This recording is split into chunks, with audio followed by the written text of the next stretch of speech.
The void stretched endlessly beyond the observation pane, a canvas of starlight and drifting nebulae. But Captain Elias Rourke had no time for wonder. His gaze was fixed on the fractured carcass of a derelict vessel tumbling slowly in orbit around the barren moon below. Scanners identified it as Kethri design, sleek, insectal, and unmistakably alien.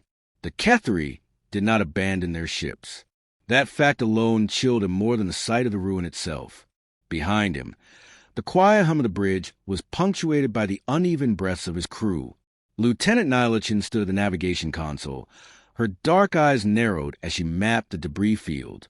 Her fingers tapped nervously across the display, a rhythm that betrayed her unease.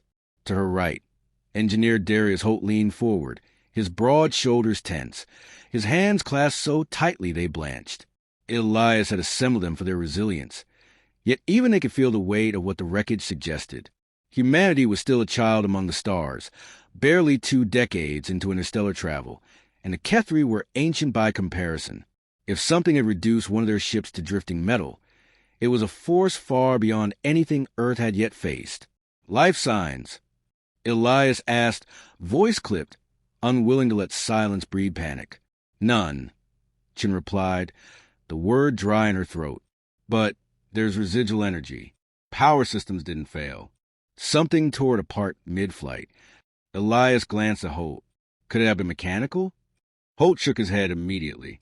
Kethri engineering doesn't just fail. Not like this. Something hit them. Hard. The captain absorbed the answer without outward reaction, though his mind raced. Humanity's tentative foothold in the Orion Spur was fragile, hemmed in by older, stronger civilizations.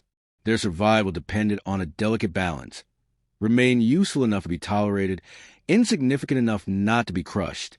And now here was evidence that even the mighty Kethri were vulnerable. That imbalance could collapse overnight. A chime cut through the bridge. Incoming transmission, said the ship's AI, voice calm and neutral. Unidentified source. Elias stiffened. On screen, the forward display flickered before resolving into the face of an alien not Kethri. Its skin was a pallid gray of stone, eyes like molten copper, framed by delicate ridges that pulsed faintly with bioluminescence. Elias recognized the species from briefings. The Shalara, an empire more secretive than most. They rarely initiated contact. Human vessel, the alien intoned, its voice resonating as though 2 tones spoke at once. Your presence here is unexpected. Elias kept his expression unreadable. This is exploratory mission Arden Dawn, operating under Council navigation rights. We detected the wreckage. Is it yours? The Shalaran tilted its head slightly, eyes narrowing. It is of no concern to you. Withdraw. The bluntness of the command rippled unease across the bridge.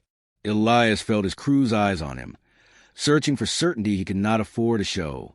He leaned forward, voice steady. That vessel bears Kethri markings. If there's danger here, it concerns every species. Danger, the alien echoed, almost contemplative. Yes, and humans, fragile as they are, would do well to keep from it. The transmission cut abruptly, leaving the crew in tense silence. Chin muttered, that was a warning. Or a threat, Holt countered. Elias rose from his chair, hands clasped behind his back, forcing calm into his stance. The Shalara could have destroyed them easily if they wished. Instead, they had sent words, not weapons. That meant something, though Elias was not yet sure what. He turned to his officers. We don't leave yet. Not until we understand what happened here. Chen's head snapped toward him. Sir, with respect, they told us to withdraw. If the Shalara catch us, then we'll be caught. Elias cut in, his voice low but firm. But if the Kethri are fallen to something unseen, humanity can't afford ignorance. Blindness is death out here. Holt nodded grimly, though tension pulled at his features. So we poke the wound and hope it doesn't bleed on us? Elias allowed himself the faintest flicker of a smile. We're good at surviving blood. The banter was thin armor against fear, but steadied the room. Elias felt it. The spark of defiance, the human refusal to bow even before overwhelming odds. It was that very trait that unsettled the elder species, and perhaps what would save them in the end. "Prepare a drone," he ordered. "We'll scan the interior. Nyla, keep us ready for evasive action." Minutes later, the drone's feed filled the display. Dark corridors, twisted metal, fragment of alien symbols scorched into bulkheads.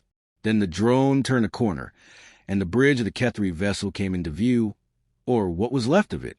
A gash ran through the command dais as though carved by invisible fire. Consoles sparked weakly. At the center, sprawled across the deck, lay a Kethri body. Its chitinous armor was blackened, limbs splayed unnaturally. Chin whispered, "Something killed them. Not battle, not explosives. Something else." Before Elias could respond, the drone's sensor spiked. Static clawed across the feed.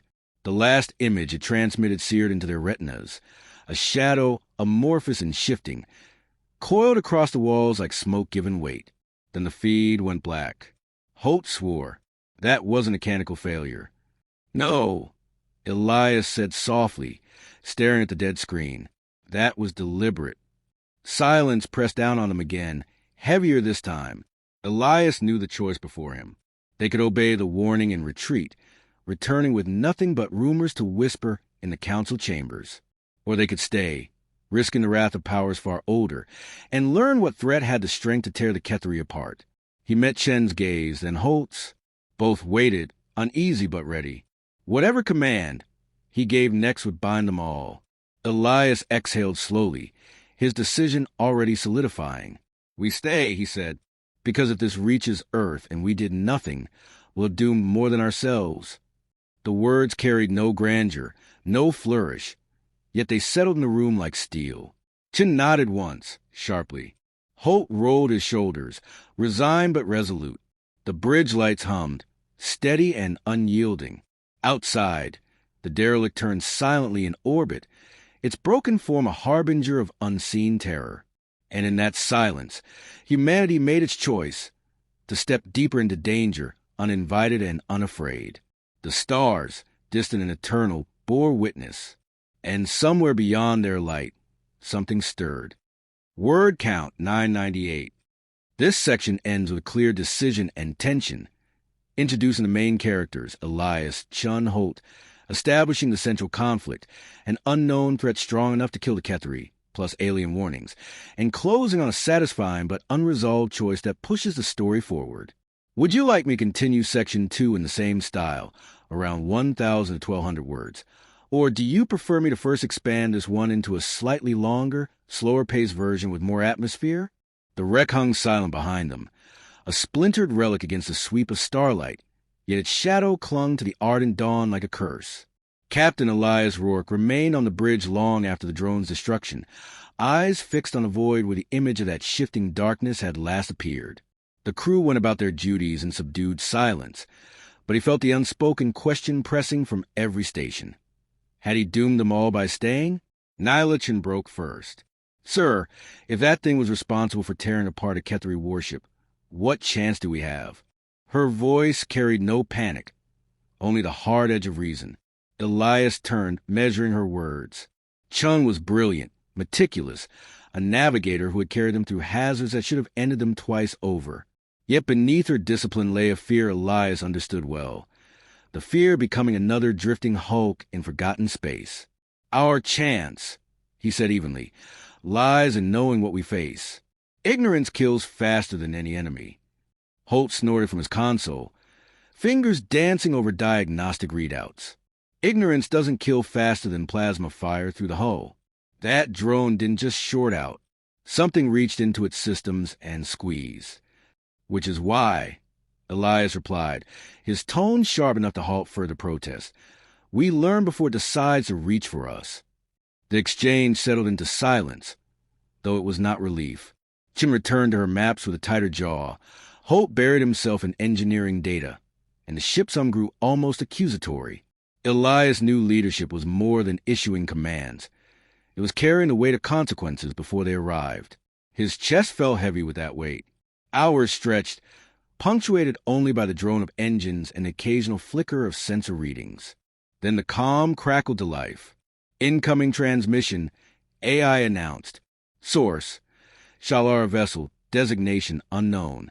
The alien's face filled the display again, copper eyes burning brighter than before. You still linger, it said. Humans are bold, or foolish. Elias clasped his hands behind his back. We seek to understand. Knowledge benefits all. A faint ripple passed across the Shalaran's features, almost like amusement. Knowledge has a cost. The Ketheri paid it. Do you wish the same? Before Elias could reply, Holt leaned forward. What killed them? The alien's gaze flicked toward him, unblinking. Not killed. Consumed. The words sank like a blade. Chin stiffened, her knuckles whitening on the console. Elias felt the breath tighten in his lungs. Consumed implied hunger, and hunger implied something living, or worse, something that lived on what others could not defend. Withdraw, the Shalaran said softly, almost kindly. There is still time for you. Do not waste it. The feed cut again. Elias closed his eyes briefly. The warning was not empty. It was almost pitying. That unsettled him more than threats ever could. When he opened them, Chin was watching him, eyes dark with questions she dared not voice. Holt muttered under his breath, If the Ketheri couldn't stop it, how the hell do we? Elias answered the only way he could. We're not the Ketheri. The words tasted thin, yet they carried a spark that caught in the crew's silence. Humanity was weaker, yes, but also stranger, more desperate, more unwilling to bow. It was a truth even the elder races seemed to recognize. The sensors chimed suddenly, breaking the fragile moment. Chen's voice cut through. Captain, we got movement. Debris field shifting. The display bloomed with data, fragment of Ketheri hull drifting in patterns too deliberate to be random. The wreckage was pulling together, sliding across empty space as though guided by invisible hands. Holt's voice dropped into a whisper. That's not physics. That's control. The fragments coalesced into shapes, half-ships, jagged beams, twisting panels, assembling themselves into something grotesque, a parody of the vessel they had once been. And at its center, shadows rippled like liquid across metal, knitting it together. Chen's hands trembled as she tightened their orbit. It's building itself. Elias watched, every instinct screaming retreat. But another voice within him, cold, insistent, reminded him that what they learned now could decide not just their survival, but humanity's. He forced his voice steady. Record everything. Holt, reinforce shields. Nyla, plot escape vectors, but hold them in standby. The half-born structure convulsed, then sent out a pulse of energy that rattled the Dawn's hull. Consoles flickered. Holt cursed, sweat beading his brow as he fought to stabilize power. It's scanning us, tearing at our systems the same way it killed the drone. Hold it together, Elias said, though his own pulse hammered. We need to know its limits. Another surge rippled through the bridge. The ship shuddered. Sparks spat from a console near the aft station. For a heartbeat, Elias thought they would lose everything. But then the hum steadied, Holt slamming a fist on the panel with triumph. Blocked it. Redirected through auxiliary relays. It won't get a second bite that easy. The shadowed construct shifted as if in response, an unfathomable intelligence turning toward them. Chin whispered, It sees us. Elias drew a slow breath. This was no longer discovery. It was confrontation. Retreat was still possible, but retreat meant return to Earth with nothing but fragments and fear, leaving the unknown predator unchecked. Staying meant gambling their lives against a threat that had already erased an elder race's warship. He met his crew's eyes in turn, Chen sharp of fear but unbroken. Holt's weary yet burning with defiance. They were waiting, as always, for his choice. We stay, he said, voice low but resolute. Not because we're stronger, but because no one else will. If this thing feeds on empires, humanity has to show it we're not prey. The construct's twisted form pulsed with dark light, answering his words with action. Energy spooled across its jagged hull, building toward release. Chun braced them for impact.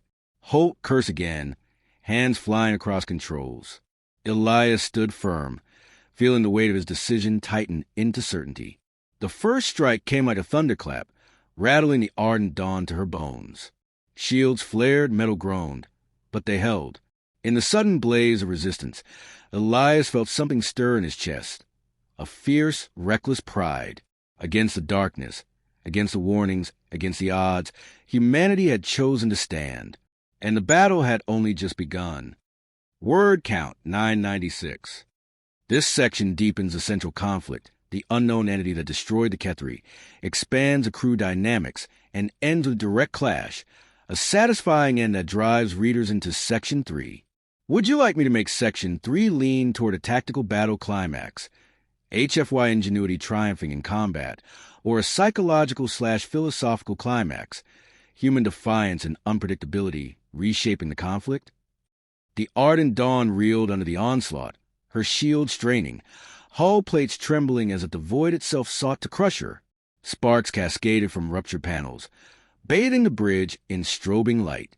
Elias Rourke planted his feet against the sway and gripped the chair's armrests until his knuckles whitened. He could hear Holt swearing through clenched teeth as he rerouted power, could hear Chen's steady but tight voice calling out vectors.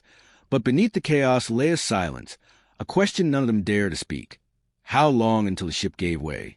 Another strike slammed into them. The construct outside loomed grotesque, a patchwork piece of shattered Kethri alloy and writhing shadow. It moved not like a machine, but like something alive, its fragments shifting with disturbing intention. Elias stared at it, mind racing. If the Shalaran was right, this was no simple weapon. It was hunger given form. To flee would be survival, but survival empty of knowledge. To stand was to risk everything, yet perhaps glimpse the truth of what threatened the stars.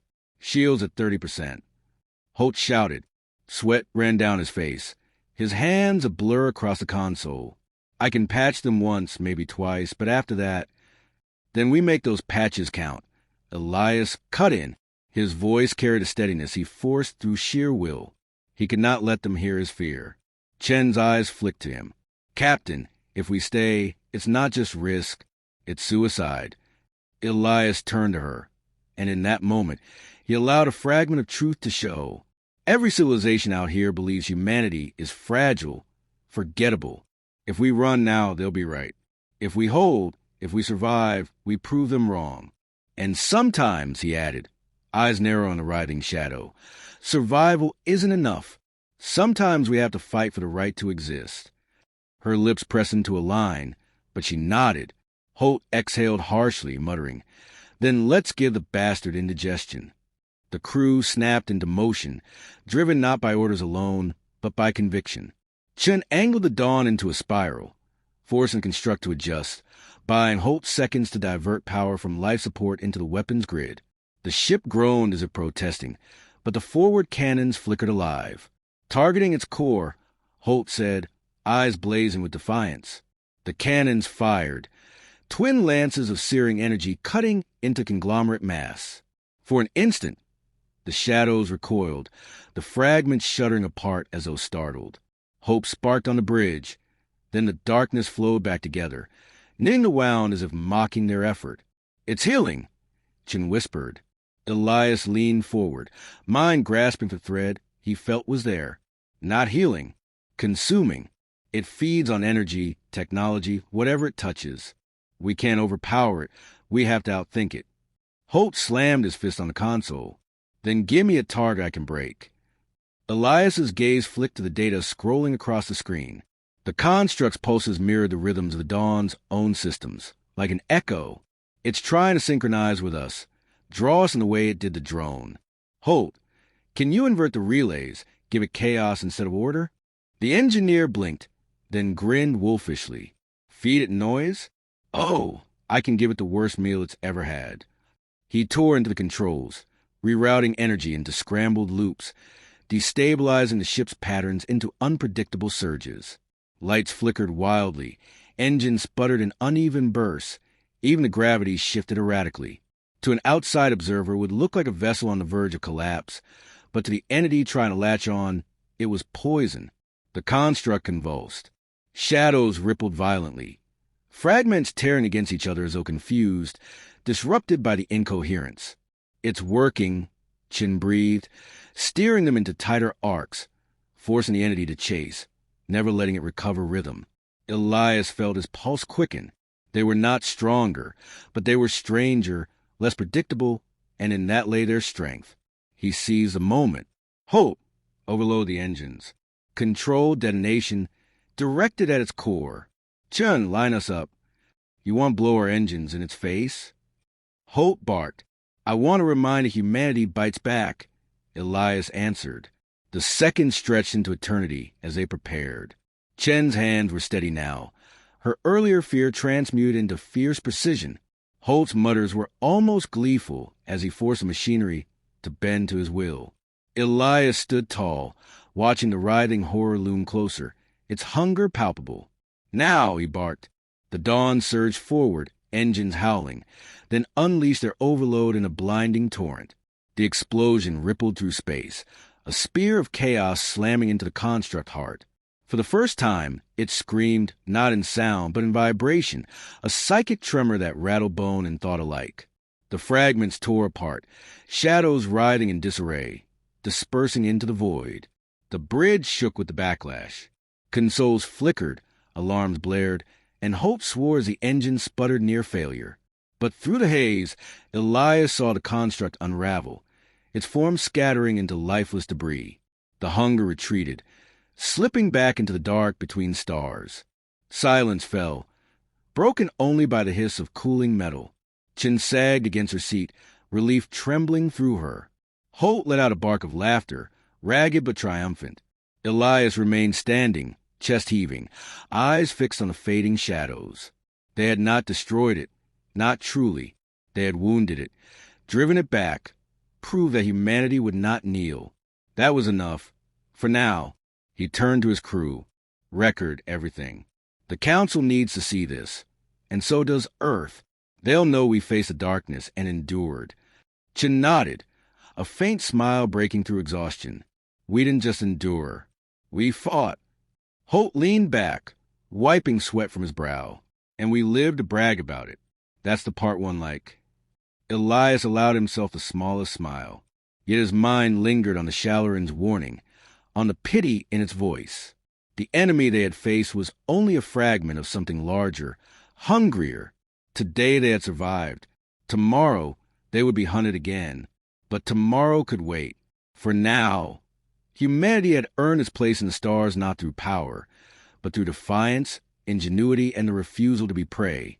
Elias straightened, the weight of leadership settling on him once more, tempered by pride. Set course for council space, he said. Let them know humanity stands. Outside, the stars wheeled on, eternal and indifferent, but somewhere in the quiet spaces between their light, shadows stirred, remembering the sting of human resistance. The battle was over. The war was only beginning. Word count 998. This section delivers a climactic confrontation where humanity triumphs not through superior strength, but through unpredictability and ingenuity, while ending with the promise of greater battles ahead. Would you like me to combine all three sections into one continuous narrative, almost equals 3,000 words, for flow, or keep them divided into parts for easier editing and pacing? The journey back toward council space was slow, the ardent dawn limping on patched engines and jury rig systems. Hull plates still groaned where Holt's desperate modifications had strained them, and half the bridge flickered with intermittent power. Yet it was not the ship's wounds that pressed most heavily on Elias Rourke. It was a knowledge of what still lingered beyond the stars. The construct had fled, yes, but retreat was not defeat. They had seen only one fragment of something greater, and Elias could not shake the feeling that their encounter was less a victory than an introduction. Chun sat rigid at the navigation console, her eyes sunken from exhaustion, but her charts immaculate. Every calculation she made carried a new edge of caution, as if the shadows might spill from hyperspace itself. Holt worked ceaselessly in engineering, his rough humor masked the dread that bled through in quieter moments. Even the AI, its calm voice undiminished, seemed colder, its updates carrying no trace of reassurance. They were all changed, scarred in ways deeper than hull fractures. 2 days into the return voyage, the silence shattered. Unidentified vessel on approach. The AI reported, tone flat as ever. Vector intercepted in 10 minutes. Elias stood, tension coiling in his gut. Chun, visual. The screen resolved into a sleek Shalaran cruiser, its curves gleaming like obsidian beneath starlight. It closed the distance with measured grace. No weapons active, but its presence oppressive. Elias had expected pursuit, perhaps even reprisal, but not so soon. "Open a channel," he ordered. The copper-eyed alien appeared once more, its expression inscrutable. "You live," it observed, as though surprised. Elias met its gaze evenly. "We survived your shadow." The Shalaran tilted its head. "You misunderstand. It was never ours." A pause, deliberate, waited. "It was older than us, older than the Ketheri. It devours civilizations, leaving only silence. We warned you to flee, because ignorance is mercy." Holt muttered under his breath. "Mercy feels a lot like cowardice." The alien's copper eyes seemed to glow brighter. "Cowardice is survival. Empires have endured by bending. You humans burn yourselves for pride." Elias felt the crew waiting for his response. He thought of the wreckage, of the shadows writhing, of Holt's laughter when the engines roared against the dark. Pride, perhaps, but pride forged defiance, and defiance had given them this moment. "Maybe we burn," he said, his voice low, "but fire leaves light. That's something your fear never will." The alien studied him for a long, still moment. Then, to Elias' surprise, it did not argue. "Perhaps," it murmured, "but light draws eyes. The hunger will find you again, and when it does, it will not underestimate you." The transmission cut, and the cruiser drifted away without firing a shot. Silence returned to bridge, heavy as lead. Chin exhaled shakily. "They know it'll come back. So do we." Elias nodded. "Then we prepare." The dawn limped onward. Days passed, filled with repairs and restless thought. Each member of the crew wrestled with what they had faced. Chun grew sharper, her calculations more precise, as if mastering the cosmos might fend off its terrors. Holt buried himself in the ship's guts, muttering about redesigning systems so nothing, not even living shadows, could seize control again. Elias wrote reports, but words fell hollow against the enormity of what loomed. At last, the lights of Council Station glimmered ahead, a sprawl of steel and glass orbiting a pale blue world. Relief washed over the crew, yet Elias felt no triumph. He knew what awaited them was not safety, but politics. Docking was smooth. They were greeted not with celebration, but with scrutiny. Council delegates, humans and aliens alike, listened as Elias recounted the encounter. Their faces shifted from disbelief to unease, but when the recordings played, silence fell across the chamber. The image of the writhing shadow, the scream that tremored through thought, the dispersal under human defiance, all that left no room for doubt. When Elias finished, the chamber erupted. Some demanded immediate mobilization. Others insisted the humans were exaggerating. An elder Kethri emissary, his chitin cracked with age, spoke bitterly. "Your kind is reckless. You should have withdrawn as warned. Now you bring this contagion of fear into our halls." Elias stood taller, his voice cutting through the noise. "Fear was already here. You simply refused to name it. Humanity doesn't run from truth, no matter how dark. We fought it and we lived. That means it can be resisted. That means all of you can resist if you dare." The chamber quieted, the weight of his words pressing down like gravity. He saw doubt, yes, but also sparks, tiny flickers of curiosity, of grudging respect. Humanity had shown something the older species had long forgotten. That survival was more than endurance. It was defiance, risk, and the will to burn bright even against the dark. The session ended without resolution. The council fractured as ever, unwilling to act decisively. But Elias felt no despair. He had not expected unity. He had expected seeds, and he had sown them. Back aboard the Ardent Dawn, Chin approached him quietly. "Do you think they'll listen? Before it's too late?" He looked past her, through the viewport at the endless stars. "Some will, some won't. But humanity doesn't wait for permission." Holt's voice rumbled from the engineering bay, still laced with stubborn humor. "Damn right we don't. Let them sit and talk. We'll build, we'll fight. We'll make sure when that thing comes back, it chokes on us." Chin almost smiled, the fear in her eyes tempered with something harder. Then we'll need more than defiance. We'll need allies. Elias finally allowed himself a weary grin. Then we'll show them what it means to stand beside us. The ship vibrated gently as docking clamps released. Engines hummed with renewed life. Patched but eager, the ardent dawn slipped free, small and fragile against a canvas of stars, yet carrying something no dread shadow could consume. A crew bound by conviction, a people unwilling to bow, a fire that even the void itself could not smother. Somewhere in that darkness, Elias knew the hunger was stirring, searching for them. But for now, humanity had declared itself, not with words alone, but with fire and defiance. The stars were vast, the threats endless, but so too was the will of his kind. The dawn turned toward the unknown, engines flaring, and Elias whispered under his breath, not for his crew but for the void itself, "We are here, and we will not be silent." Word count 998. This section foreshifted the conflict into the political and existential arena, humanity proving itself before the council, planting seeds of doubt and inspiration among the elder races, while foreshadowing the greater war to come. Would you like me to continue expanding with Section 5 as the first moves of that galactic war, or keep the story tightly concluded here for maximum impact?